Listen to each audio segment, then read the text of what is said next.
Hey guys, what's going on? Banana156 here. Welcome to another video. Now, if my voice sounds kind of quiet, that's because there's people at my place right now, so I gotta be kind of quiet. But yeah, so in this, make sure to subscribe, like, dislike, comment, subscribe, do all that stuff. I do read all comments, so make sure to leave one.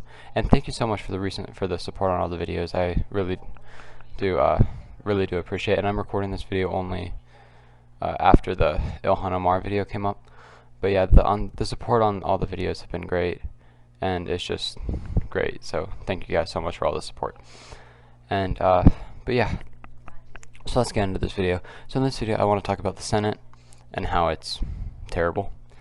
But yeah, so the Senate is, I think it is anti-democratic, and is more and just prevents progress from being made, and it will always be more conservative than it should be, because like states like Montana, Wyoming, Nebraska, all these like states with low populations have the same amount of senators as states like Florida, New York, California, all these places with massive populations. They have the same amount of representation in the Senate, which is just dumb. Like, if you're a Californian, your vote doesn't matter really, or it doesn't matter nearly as much as a Montanan's vote or a Wyomingian's vote. Like, it doesn't matter as much because, like, Wyoming has like what, 4 people in the whole state and it has 2 senators. California has like 50 million in the whole state and it has 2 senators. So it makes the Senate really not a representation of our country whatsoever. And not only that, states with lower populations like Wyoming, Montana, Nebraska, all those middle of the country states with low populations tend to be much more conservative than higher population states like California and New York, for example, or like Massachusetts, or I guess Florida's more purple, but it's still more progressive than like Wyoming. But yeah, so it doesn't represent the country's population at all, because California only gets 2 senators, and every state gets the same amount of senators despite population being different. And it also overrepresents conservative voters, because conservative voters tend to live in states with lower populations. So that makes the Senate overwhelmingly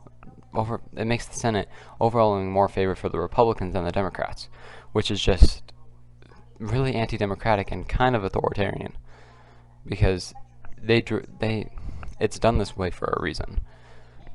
And not only that, that means that most of the time the Senate will be pretty split, because there's most of the time the population is overwhelmingly progressive at this point, but the Senate is skewed towards conservatism, so it will be mainly split between Democrats and Republicans, which means that nothing will ever get done. That's why we haven't seen anything get really very much at all get done in the Biden administration. It's not because it's Biden's fault. It's because it's the Senate's fault and Mitch McConnell's fault, and the fact that they can never get anything done because there's 50 Republicans, and a lot of things require the filibuster, and a few Democrats like Joe Manchin, Christine Sinema's. I think John Tester said he wouldn't do it, or doesn't want to get rid of the filibuster, but you can't not have the filibuster when you have this slim of a majority, because first of all, the filibuster is anti-democratic, and is anti-democratic on top of an already anti-democratic institution, which makes it even worse. And it just leads to nothing being done, and it just being a complete standstill for the whole institution, for like the whole thing. And not only that, I have a big complaint with Democratic senators, especially Chuck Schumer. Chuck Schumer's just worthless. He doesn't get anything done, and he won't do anything. Like, he won't be aggressive with it. Like, I don't like Nancy Pelosi very much, but she can be pretty aggressive with stuff. Like, and I like that. Chuck Schumer isn't aggressive with anything. I've never seen him say anything directly. It's always through like 50 sentences and being as like wishy-washy as possible. It's always like, oh well, yeah, we can do this, but we gotta. It's like, no, just say what you're going to do and get it done. Like, I'm sick of this stuff. The American people are sick of this. That's why there's a rise in radicalization for both ways, because people are sick of this. So yeah, and first of all, if the Democrats want to get elected more, they need to get stuff done. They can't just sit on stuff, and they can't compromise. Because, like with Obamacare, they tried to compromise with the Republicans, and the Republicans, did Republican things and made the bill terrible, or made the bill already worse than it was, and then they didn't even vote for it. So the thing that got passed was a watered-down, worse bill than originally, and the Republicans still didn't vote for it, so you didn't get any Republican support for a bill that's worse than the first bill.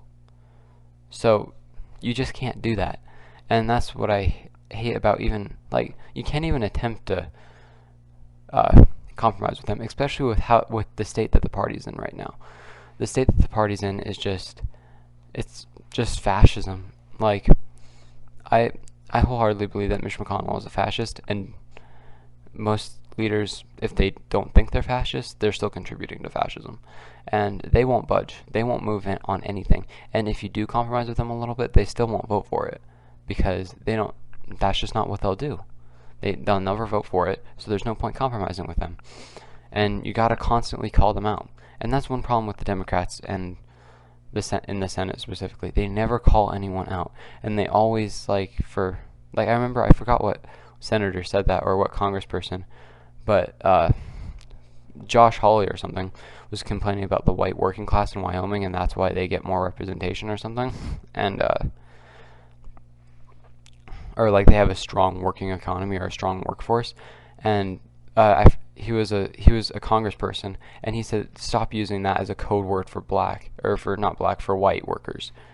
You're just being racist. And then he had to retract his statement, which is just wrong. He was right, and he was finally doing what none of the others could. No one else calls people out, and people need to be called out like that. Like Josh Hawley, Ted Cruz, Tom Cotton, or I think that's his name, Mitch McConnell. All of them need to be called out constantly for their racist policies. So yeah, people need to call them out more, and I'm just sick of people not doing it, and how it's all about being politically correct. And I'm sorry if I'm pretty sure that's what I was talking about. I had to pause my recording for a little bit because I had to talk to someone. But yeah, people need to call them out more because they're racist. Just that simple.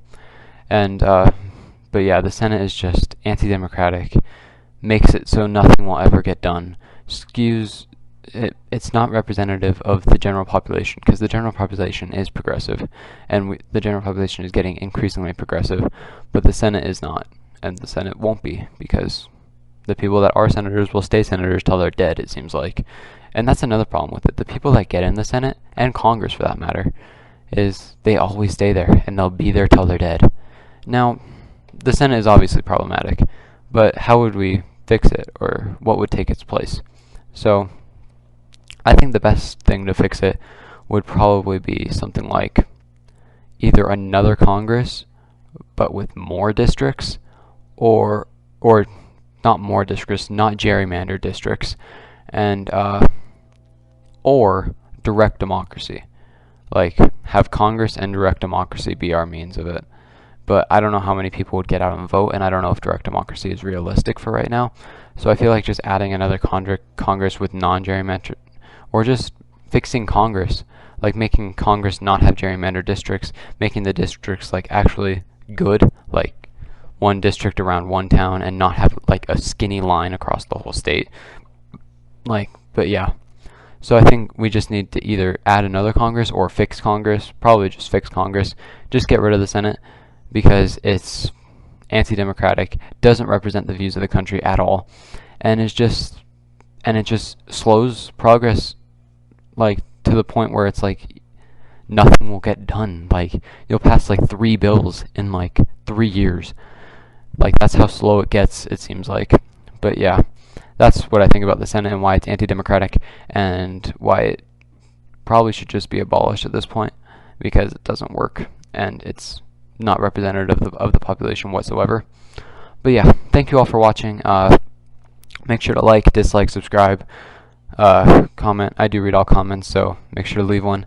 And yeah, thank you all for the recent support on the videos. I really appreciate it, guys. And yeah, I guess I'll see you guys next week. But yeah, just thank